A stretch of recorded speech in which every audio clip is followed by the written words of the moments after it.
लोगों ने महसूस किया कि श्रीकांत की आंखों में से काला धुआं निकल रहा है और वो ही तूफान के रूप में सब दूर होता जा रहा है।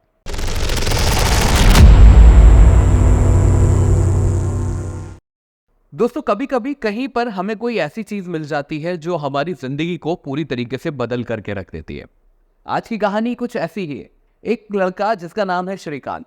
श्रीकांत जो कि अपने काम से काम रखता है, कभी किसी फालतू चीजों में कभी नहीं पड़ता। वो हमेशा अपने काम को ही सबसे पहले रखता है। लेकिन एक चमकदार चीज ने श्रीकांत की पूरी जिंदगी बदल दी। कैसे? चलिए इस कहानी के अंदर जानते हैं। दोस्तों, ये कहानी है 2002 की। श्रीकांत जो कि शिमला के एक छोटे से गांव मलाना में रहता है। श्रीकांत एक सरल व्यक्ति है जो कि अपने जॉब पे जाता है, काम करता है और अपने घर पे आकर के घर वालों के साथ टाइम बिताता है। श्रीकांत की जिंदगी ऐसे ही बहुत अच्छे से चल रही थी।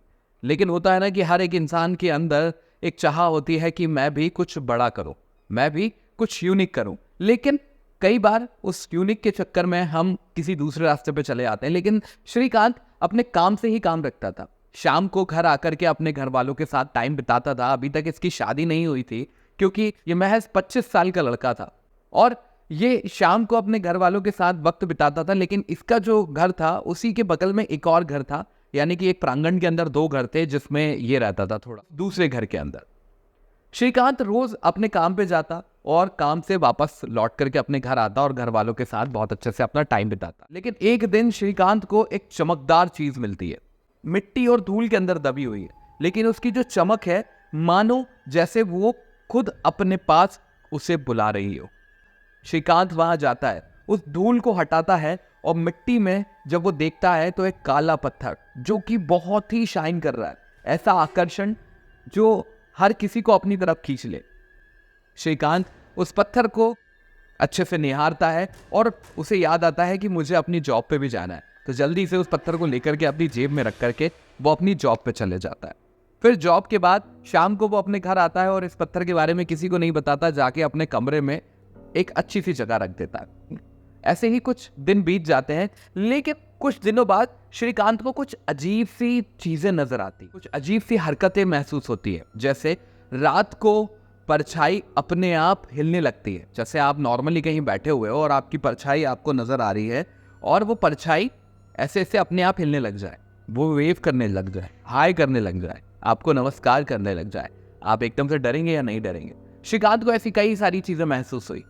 ना सिर्फ उसकी परछाई बल्कि दूसरों की भी परछाइयां श्रीकांत को हिलती हुई नजर आती थी, लेकिन किसी और को वो नहीं दिखती थी। श्रीकांत को समझ नहीं आ रहा था कि ये मेरे साथ क्या हो रहा है और किस वजह से हो रहा है। ऐसे ही 1-2 दिन और बीते और श्रीकांत को कई बार महसूस होता था कि जैसे जो पानी मैंने पीने के लिए रखा है वो उबलने लगा है, उसमें बुलबुले छूट रहे हैं। अब श्रीकांत पूरी तरीके से घबरा चुका था। उसने जाकर के अपने घर वालों को बताया कि ऐसा ऐसा हो रहा है मेरे साथ। घर वालों को कुछ समझ में नहीं आएगा क्योंकि घर वालों को वो कोई भी चीज नजर ही नहीं आती थी जो श्रीकांत देखता था। लेकिन वो एक ऐसी जगह आकर के उलझ गया था जहां उसे कुछ चीजें समझ में नहीं आ रही थी और सीधा साधा लड़का समझ के घर वाले ये तो मान रहे थे कि ये कोई झूठ नहीं बोल रहा, लेकिन ये ऐसा बोल क्यों रहा है? क्योंकि किसी को कुछ चीजें नजर नहीं आ रही थी। अब श्रीकांत को जैसे तैसे उन्होंने समझाया और श्रीकांत फिर से अपने काम में लग गया। ऐसे ही काम करते करते श्रीकांत को धीरे धीरे कुछ शक्तियां महसूस होने लग गई। आप भी चाहते हो ना कि कोई पावर आपको मिल जाए, कोई ऐसी पावर आपको मिल जाए जो किसी और को अपने वश में कर ले, या आप जो चाहे वो काम हो जाए। ऐसी हम सब की इच्छाएं होती हैं, हम सब मानते हैं। जैसे मैं मानता हूं कि आप लोग इस चैनल को सब्सक्राइब कर दें, लाइक कर दें, शेयर कर दें इस वीडियो को उन लोगों के साथ जो इस तरह की वीडियोस पसंद करते हैं, जो डर को मज़े से जीते हैं उन लोगों के साथ। ऐसे ही हर एक की कोई ना कोई इच्छाएं होती हैं। तो श्रीकांत की भी ऐसी कुछ इच्छाएं थी, लेकिन ये पत्थर आने से उसे महसूस होने लगा कि अगर उसकी कभी किसी से छोटी मोटी भी कहा सुनी हो जाए या किसी से वो कुछ कह भी दे, दूसरे ही दिन उस व्यक्ति की तबीयत खराब हो जाती थी। उस व्यक्ति के साथ कुछ तो गड़बड़ होने लगता था। श्रीकांत को अपने अंदर एक अजीब सी शक्ति महसूस हो रही थी। होता है ना, जब आप अगर कुछ डल पड़े हो और अगर आपको कोई विटामिन की दवाइयाँ दे दे या आपको हॉस्पिटल जाकर के बॉटल लगवा लें तो आपको वो ऊर्जा महसूस होने लगती है। ऐसे ही श्रीकांत को वो शक्तियाँ महसूस होने लगी थी। श्रीकांत अब अपने आप को एक अलग इंसान के रूप में महसूस करने लगा था। श्रीकांत इससे बहुत खुश था क्योंकि ये शक्ति जो थी ये शरीर के अंदर एक अलग ही ऊर्जा प्रदान कर रही थी। श्रीकांत अब किसी से अगर कुछ कह देता तो वो बात सत्य होने लग गई थी। श्रीकांत अगर किसी के बारे में भला कह देता था तो वो भला हो जाता था, किसी को बुरा कह देता था तो उसके साथ बुरा भी हो जाता था। ये बात ऐसे ही चलती रही और श्रीकांत धीरे धीरे बड़ा पॉपुलर बनने लगा।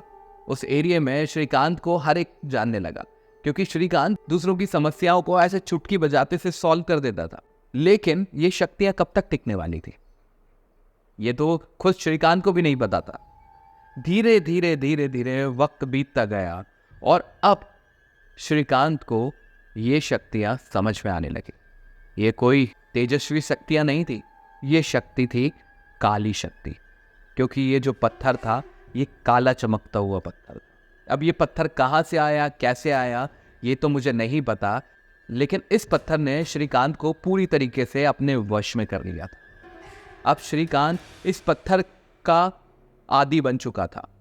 जैसे कि बहुत सारी चीज़ों के हम हैबिचुअल हो जाते हैं, फ़ोन चलाने के हम हैबिचुअल हो जाते हैं, हम रील को बार बार स्क्रॉल करके देखते रहते हैं। ऐसे ही श्रीकांत यहाँ हैबिचुअल हो चुका था इस चीज़ चाहकर भी। अब श्रीकांत इस चीज़ को छोड़ नहीं सकता था। अब श्रीकांत को अपने अंदर वो नेगेटिव शक्तियाँ महसूस होने लगी और श्रीकांत के साथ अब जितनी भी चीज़ें होती थी वो बुरी होने लगी। श्रीकांत के शरीर में जितनी ऊर्जा थी अब वो सारी ऊर्जा मानो कोई और खा रहा है, मानो कोई और ले रहा है। और ऐसे ही श्रीकांत के जानने वाले या फिर श्रीकांत ने जिनका भला किया था उनके अंदर की शक्तियां भी अब धीरे धीरे खत्म होने लगी थी। उनकी शक्तियां मानो जैसे कोई छीन रहा हो। और ये सारी शक्तियां कहीं और नहीं, उस चमकदार पत्थर के अंदर जा रही थी। वो पत्थर अब सबकी शक्तियां वापस खींच रहा था।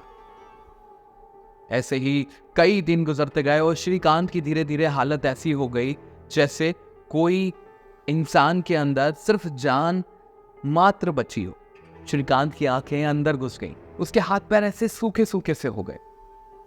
एक दिन श्रीकांत के साथ बहुत ही अद्भुत घटना हुई जिसका गवाह पूरा गांव है। एक दिन गांव के अंदर एक अजीब सा तूफान आया और इस तूफान को देखने के लिए जब गांव वाले बाहर निकले और बाहर निकलने के बाद उन्होंने पाया कि श्रीकांत गांव के बीच सड़क के ऊपर है और कुछ ही देर बाद श्रीकांत इतनी जोरों से चिल्ला रहा है मानो उसकी आवाज अब आसमान तक पहुंच जाएगी। उसके शरीर में कुछ ऐसा हो रहा है कि उसकी जान निकलने वाली है और उसकी चीख जो कि लोगों को कान बंद करने पे मजबूर कर रही हो। लोगों ने महसूस किया कि श्रीकांत की आंखों में से काला धुआं निकल रहा है और वो ही तूफान के रूप में सब दूर होता जा रहा है। तभी श्रीकांत की जेब से वो चमकदार पत्थर निकलता है और हवा में गोल गोल गोल गोल घूमने लगता है। पूरा गांव उसे देख रहा है, छुप छुप करके देख रहा है, डर भी रहा है कि अब कहीं हमारा पूरा गांव तो खत्म नहीं हो जाएगा। लेकिन कुछ देर बाद श्रीकांत उसी काले धुएं के अंदर मिक्स हो गया और मिक्स होने के बाद वो काला पत्थर फिर से जमीन पे आ गिरा और इस बार किसी की हिम्मत नहीं थी कि वो जा करके उस काले पत्थर को हाथ लगा दे। लेकिन उस काले पत्थर का हुआ क्या, कहां पहुंचा वो काला पत्थर? उसके लिए कुछ तांत्रिकों को बुलाया गया और उन्होंने कुछ मंत्र विधि से उस काले पत्थर को एक यंत्र के अंदर कैद करके रख लिया। लेकिन जब वो लोग उस पत्थर को लेकर के जा रहे थे वो पत्थर न जाने कहां रास्ते में गुम हो गया और क्या पता वो शायद आपका इंतजार कर रहा हो। अगर आपको भी कोई ऐसी चमकदार चीज मिले उसे कीमती समझ करके उठा करके अपने पास मत रख लीजिएगा। हो सकता है उसके अंदर ऐसी ही कोई काली शक्तियां हों जो कि आपको, आपके परिवार को न जाने किस जिंदगी के मोड़ पे ले जाए। श्रीकांत जो कि अपने माँ बाप का एक होनहार लड़का था, वो इस दुनिया को अब हमेशा हमेशा के लिए छोड़ करके चला गया था एक चमकदार पत्थर के पीछे। अगर आपको भी मिले तो उस पत्थर को हाथ मत लगाइए और इस वीडियो को ज़्यादा से ज़्यादा लोगों के साथ शेयर करिएगा। अगर वीडियो पसंद आई हो तो चैनल को सब्सक्राइब ज़रूर करिएगा, क्योंकि ऐसी horror story, real horror stories मैं आपके साथ साझा करता रहता हूँ। और अभी मैं लेता हूँ आप सबसे इजाज़त। मैं था सचिन ठाकुर आपके साथ। तब तक डरते रहिए, क्योंकि डरना ज़रूरी है।